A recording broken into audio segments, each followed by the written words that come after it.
সুজি দিয়ে নানা রকম পিঠা তৈরি করা যায়। আজকে আমি আপনাদের খুবই মজার একটা বিস্কিটের রেসিপি শেয়ার করবো। এখানে আমি 1 কাপ সুজি, 1 চিমটি করে লবণ, 1টি ডিম, 2 টেবিল চামচ গুঁড়া দুধ, স্বাদ মতো চিনি দিয়ে করে মিশিয়ে এটাকে রেস্টে রেখে দিচ্ছি।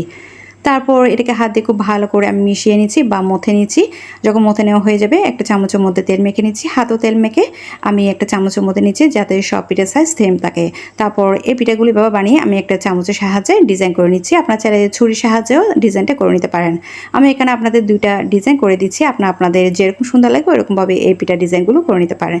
তারপর এগুলোকে তেলে ভাজতে হবে। তেল অবশ্য বেশি গরম করা যাবে না। তেল বেশি গরম হওয়ার আগে এগুলোকে তেলে দিয়ে চুলা আঁচটা মাঝারিতে রেখে উল্টে পাল্টে ভেজে তুলে নিতে পারেন।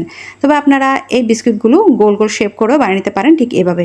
চুলা আঁচটা মাঝারিতে রেখে উল্টিয়ে পাল্টে একটু সময় ধরে গোল্ডেন কালার করে ভেজে তুলে নিলে হয়ে যাবে। এই পিঠাগুলো বা এই বিস্কুটগুলোকে আপনারা ঠান্ডা করে একটা এয়ারটাইট বক্সে সংরক্ষণ করতে পারেন দীর্ঘদিন। আশা করছি আজকের সুজি মজার এই বিস্কিটের রেসিপি আপনাদের খুবই ভালো লেগেছে। ভালো লাগলে অবশ্যই চেষ্টা করবেন।